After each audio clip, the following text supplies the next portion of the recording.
Ministrat e mbrojtjes së 3 shteteve nënshkruan të martën marrëveshjen që së pari synon bashkëpunimin për të rivitalizuar industrinë ushtarake, siç u tha, pra për të rigjallëruar ushtrinë ushtarake, se shkojnë as Shqipë, për të bërë prokurimet të përbashkëta, pra mund të bëjnë, kjo është interesante, po është drejt një ushtrie të përbashkëta, si bëhen prokurimet të përbashkëta?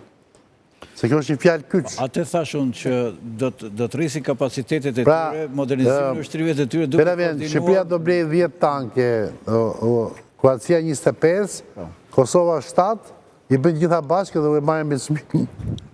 Më tulet. Po s'është pak. Një koordinim. Europa këtë po kërkon të bëjë, sepse Europa prodhon ka më shumë buxhet madh se sa Rusia dhe ka ushtri më të dobët se Rusia. Kam përshtypjen një thelbi i marrëveshjes është ajo që thash në fillim. Pra nëse kemi një luftë, le të themi konflikt mes Serbisë dhe Kosovës, a do shkojë Shqipëria dhe Kroacia në bazë të marrëveshjes në ndihmë apo jo? Ja, e ke përgjigje këtu ka marrëveshja. Unë mendoj se jo. E ke përgjigje ke marrëveshja të zonë midis sesave Kisafi. Thot, si dhe rakordimin e nevojave për tu armatosur. Vjen pyetja, pse duhet të rakordohemi ne me Kroacinë? Pra dhe i thonë shqiptarë kroatëve, ku e ke artillerinë ti? E ka vendosur këtu. Po Kosova, ku e ka kundër aerora, po s'ka?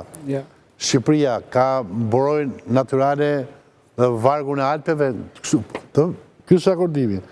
Të nevoja për të armatosur dhe ky është rrjeshti pulmor për të rritur kapacitetet në fushën e mbrojtjes. Gjithashtu do të ketë trajnime dhe stërvitje të përbashkëta. Mirë është ka.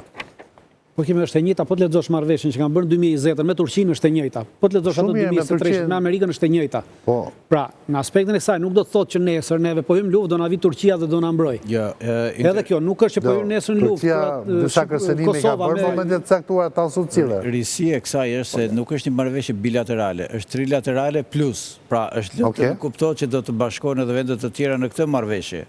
Dhe në qoftë se do të bashkohen edhe disa vende të tjera në këtë format të kësaj marrëveshjes, siç e deklarohet edhe ju, pra që e kornizuat me atë që thatë, pra e bën shumë më interesante se sa disa marrëveshje të tjera bilaterale ushtarake që kanë qenë të rëndomta mes Shqipërisë dhe vendeve të tjera.